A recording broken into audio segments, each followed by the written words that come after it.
You can't be God's chosen if you're a genocidal, racist apartheid state actively colonizing, starving, raping, and murdering hundreds of thousands of people. How did Israeli society become like this? The answer lies in the stories Israel tells itself about itself. You see, the stories we tell ourselves play a large role in shaping how we view both ourselves and the world around us. And a nation's story is its bedrock, the foundation that guides the actions of its leaders and people. It explains the past, justifies the present, and charts the future. And this is best exemplified by none other than Israel. Here we arrive at the crux of the issue, where at the root of Israeli identity are two key narratives: victimhood and supremacy. Because of the legacy of European Jewry's persecution, which culminated in the Holocaust, the Jews believe their experience is unique and the ultimate standard of suffering, thus beyond any comparison. Jews, because of their history, have common cause with the oppressed. Some Indians were deliberately given blankets, tainted with smallpox, died like flies. You want to talk bioterrorism? Look who started it. Amen to that, my friend. That's right. Christopher Columbus was no better than Adolf Hitler. Hey, whoa. Back up. Hitler? Yeah. I'm not the only one who thinks so. Talking out of your ass. Columbus and Hitler? You're trivializing the Holocaust. Frankly, Reuben, if you got that kind of covert anti-Semitism, I'd like you to leave my house. Anti-Semitism? That's right. To even begin to compare anyone else's suffering to theirs can only be out of hatred of the Jewish people, for the Jews are not just victims, but the most important victims around. We, the victims, not only the biggest victims, but the only victims around.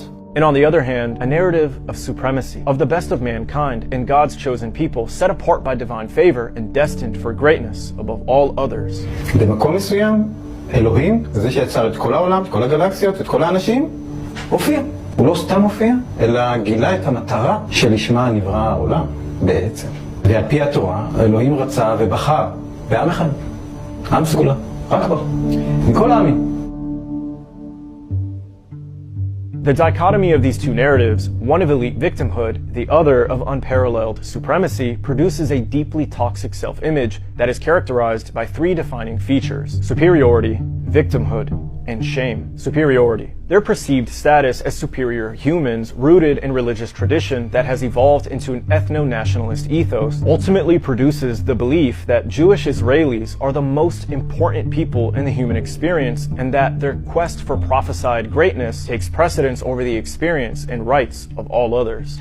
The heart of chosenness is first and foremost that to be a Jew is to be part of the most extraordinary and miraculous story on the face of the earth. That despite our small size, we are not only eternal, but have had a more important impact in the history of the world than any other nation. We have been chosen as an eternal nation to play a greater role in the history of the world than any other. Basically, the Israeli narrative is that they are better and more important than everyone on earth. Tikkun Olam, as they call it. You want to know what Tikkun Olam is? Klal Yisrael is supreme. They generate Kedusha. They're elevated. The nations of the world recognize that. They're subject to us. They assist us. And they're elevated. But when the Jewish people are not fulfilling the Torah, and we are not who we're supposed to be, then the Gentiles have no one to hang their hat on. They have nothing to exist for. And their existence is rendered. Their existence is not meaningful. Their existence is for the betterment of the Jewish people. Victimhood. The degree of their victimhood grants them an unrivaled moral standing. And because their past suffering makes them morally untouchable, everything they do, say, and feel is right and moral. And to question this is tantamount to hate, as it denies their prior oppression the moral infallibility that surely accompanies such historical trauma. Shame. The trauma of collective persecution in Christian Europe, their own religious figures victim-blaming Jews themselves for their exile and weakness, and top it all off with the Holocaust, together produce feelings of low self-worth and great shame, with a particular aversion to anything that reminds them of their previous weakness. Think about it. If you were in school and your entire class spent the whole year calling you worthless, you probably wouldn't feel very good about yourself. And then when you went home afterwards, your own parents told you that it was God's punishment for being unworthy, you'd start to feel really ashamed of yourself. So to cope with this internalized trauma and shame, Israelis have thus constructed a national identity that enshrines strength. מדינה לוקחים עם חרב. ככה אבא שלי אמר לי. המדינה נתמתה שוור.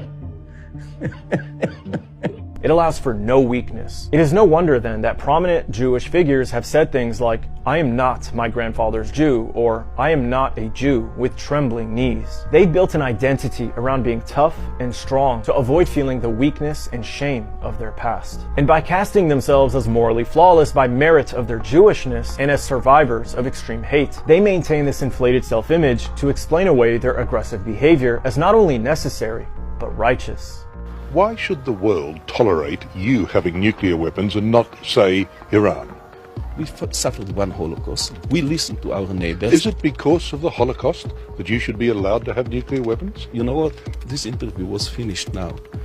Your attitude is so hostile. In this twisted worldview, the victim becomes the victimizer, as if the perpetual victim card has given it license to do as it wishes against anyone, with impunity, without any censure. Because when you are not just the biggest victim, but the most important victim, you are above criticism, above accountability. Israel's ego is fragile and heavily dependent on how others perceive it. And challenging this self-image threatens to expose its deep-seated insecurities. This is why Israel labels even the gentlest of criticisms leveled at it as anti-Semitic. And this is why Israel weaponizes toxic behaviors and psychological defense mechanisms to deny accountability and avoid criticism, as if its very existence depends on it. This is why Israel often describes the world in extremes: black or white, good or evil, children of darkness, or children of light. By simplifying its emotional landscape to this worldview, it avoids confronting the uncomfortable realities of its actions. Because of this extreme reductionist worldview, admitting a mistake would mean admitting the capacity to make mistakes. And this would shatter their carefully constructed identity of moral infallibility. So they cling to the belief that they are pure, innocent, and perfect. And their every action is correct, moral, and righteous. The ends wholly justify the means, and if you don't agree, it's only because you are an anti-Semite and hate Israel's very existence. This is how and why Israel will claim, either through self-delusion or bold-faced lies, or a combination of the two, and in the face of overwhelming evidence and international condemnation, that its occupation of Palestine isn't real. The apartheid isn't real. The genocide isn't real. The famine isn't real. The Palestinian experience isn't real because Palestinians themselves aren't even real. To the multi-award-winning investigative journalist Nick McKenzie, who produced this 20-minute piece on uncovering extremism in the University of Sydney. I dare you, Nick, to do an investigation on the extremism of Zionism, the genocidal statements, the horrific violence within their ideology, and the dangers it presents to our society. It's an ideology that is responsible for the state-sanctioned apartheid we are seeing enforced today. It's an ideology that sees US congressmen openly advocating for nuclear bombs to be dropped on Gaza. It's an ideology that sees the Israeli National Security Minister pleading with Israeli soldiers to kill more Palestinians. It's an ideology that pushes the Israeli Finance Minister to advocate for the total annihilation of Gaza. It's an ideology that sees the IDF conduct mass atrocities in Gaza, all the while laughing. I dare you, Nick. Israel is so evil, it's actually hard to wrap your mind around.